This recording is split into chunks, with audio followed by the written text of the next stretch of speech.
Gone. The life is over. You know how a normal orange, if you ate it, you could take the seeds and plant them in the ground. A certain amount of time, you'd have dozens and dozens more oranges. It would continue to live on, continue to perpetuate. That's the way God designed it. That's The right. problem with many people today is like this organically altered fruit, is they are living seedless lives. Yes, they look successful. Yes, they're accomplishing their dreams, but they're not sharing what they know with anyone else. They're just living to themselves. When their time is over, because they haven't sown any of these seeds, they won't continue to live on. They may leave a mark, but it will be quickly forgotten. I was reading about a young boy that was growing up in Ghana, West Africa.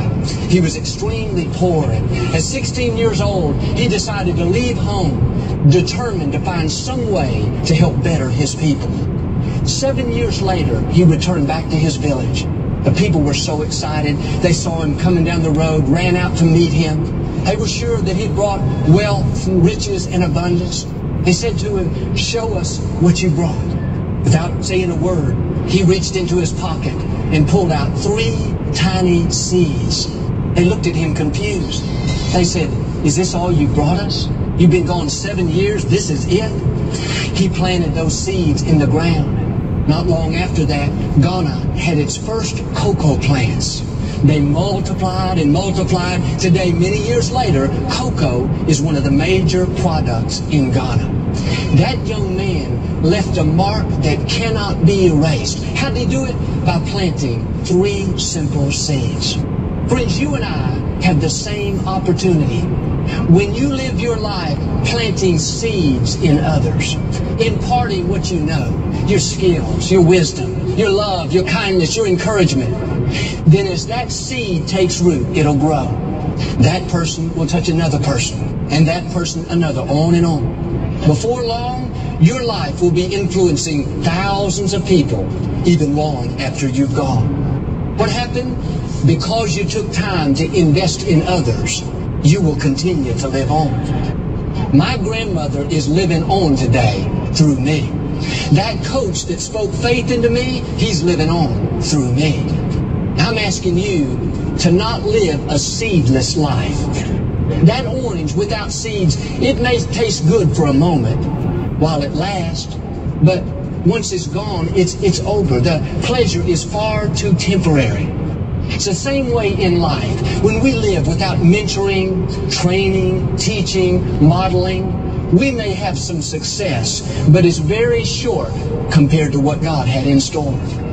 When you reach out and touch others, and they touch more people, all that's accumulated to your account. One day you'll look up and hear God say, "You left a mark that cannot be erased. You sowed so many seeds that 3 generations later, 4 generations, 5 generations, people are still being influenced by your life."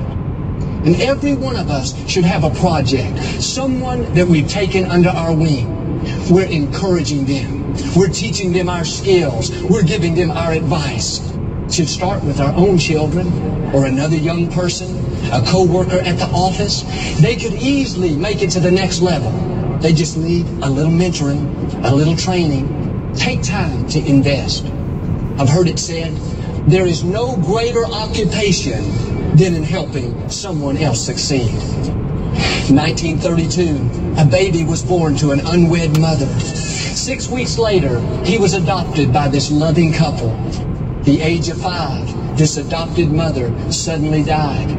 For the next 10 years, the little boy with his father traveled the country searching for work for the father. The little boy told how growing up, his favorite thing to do was go out to eat and watch the other families sitting together, enjoying each other. He became fascinated with restaurants, and he began to study the menus and how everything worked. At the age of 15, the owner of a local restaurant gave him a job. This man took him under his wing, and he began to teach him everything he knew about the restaurant business. At 18, the young man got drafted. After serving our country for 4 years, he came back home, and once again, that gentleman gave him a job. This time, he put him in charge of 4 of his restaurants. They continued to flourish. In 1969, that gentleman sold his business, And this young man decided to take everything he had learned and start his own restaurant.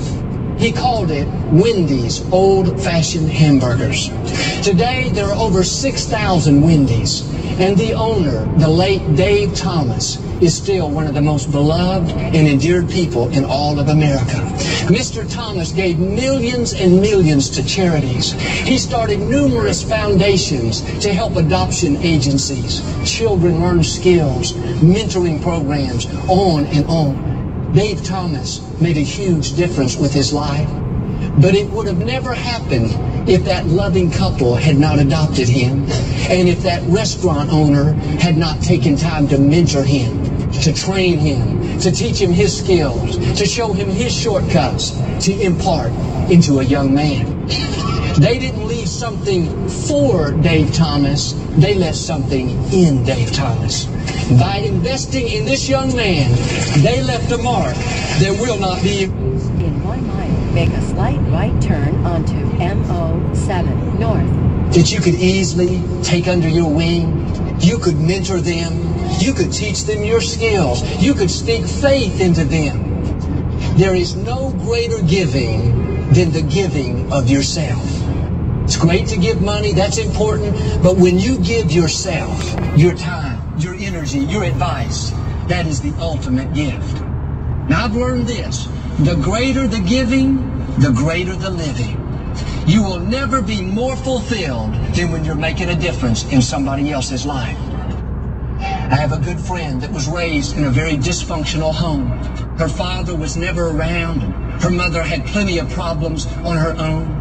At the age of 16, she was basically raising her younger brother.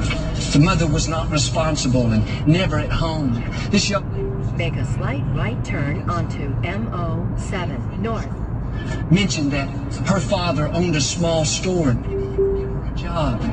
She went and applied and proceed on MO7 North. He began to watch after her like she was his very own daughter. He would make sure she would change the oil in her car at the right time, make sure she was doing okay in school, make sure she could balance the checkbook.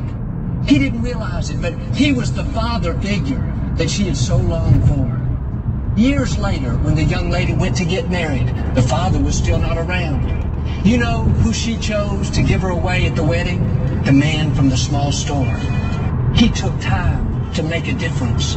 He shared what he knew. He didn't take for granted simple things like knowing when to change the oil in a car. Today, I'm benefiting because this young lady is healthy and whole. Her friendship, her encouragement has made my life better. That man invested in her, she invested in me, and now I'm investing in others. He made a mark that cannot be erased. My challenge to you today is don't live a seedless life. Take time to share what you know. Mentor someone. Teach your skills. Invest in others. Friends, we're all leaving a legacy. Let's make sure it's an intentional legacy. Remember, we didn't get to where we are on our own. Somebody invested in us. Now make it a goal to invest in someone else. You can leave a mark that cannot be erased. If you will take time to invest in people, mentoring, teaching, training, modeling, then those seeds that you sow will be multiplied back to you. God will make sure you rise higher. He'll make sure you accomplish your dreams, you overcome your obstacles. Now believe and declare you will live that life of victory that He has in store. Amen. Do you receive it? Well, that was a pretty good little sermon on that. I'm going to go ahead and stop this film right now because I got a lot of traffic around me and it's kind of crazy. So, I'll see you later.